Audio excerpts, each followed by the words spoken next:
Welcome to big news. నేను మీ గౌసుద్దీన్ షేక్. ఉన్నదే రాస్తా, చూసిందే చెప్తా. భూగర్భంలోంచి ఉబికి వచ్చిన దేవతల బంగారం. అవును, భూమిలోంచి దేవతల బంగారం బయటికొచ్చింది. ఒక్క పాత్రలో దాచిపెట్టిన దేవతలు ధరించే బంగారం నగలు బయటికొచ్చాయి. 8 కోట్లకు పైగా విలువైన దేవతల బంగారం అక్కడ బయటపడింది. అవేవో మామూలు బంగారం అనుకున్నారు, కానీ అది దేవతలు ధరించే బంగారం, దేవతలు ధరించే నగలు. అక్కడ ఇప్పుడు దేవతల బంగారం కలకలం రేపుతోంది. కర్ణాటకలోని గదగ్ జిల్లా లక్కుండి గ్రామంలో దేవతల బంగారం బయటపడింది. కొన్నాళ్ల కింద, ఒక నెల రోజుల కింద ఒక మహిళ తన ఇంటి కోసం పునాది తవ్విస్తుండగా ఒక పాత్రలో బంగారం బయటపడింది. పూర్తిగా తుప్పు పట్టినట్టుగా ఉన్న బంగారాన్ని కాస్త దులిపి చూస్తే దగదగ మెరిసే బంగారం. వెంటనే సమాచారం అందుకున్న పురావస్తు శాఖ అధికారులు ఆ బంగారాన్ని స్వాధీనం చేసుకున్నారు.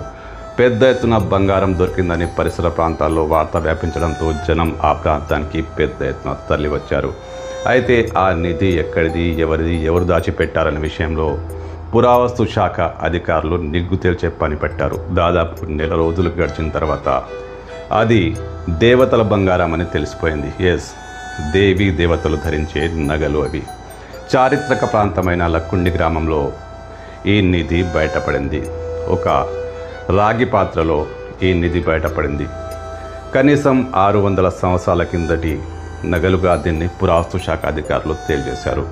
అవి దేవతలు ధరించే బంగారం అని, దేవతలు ధరించే నగలు అని. అంటే ఆకాశంలో దేవతలు ధరించే బంగారం కింద వచ్చి భూమిలో కూరుకుపోయింది, అది బయటికి వచ్చింది అని చెప్పడం నా ఉద్దేశం కాదు.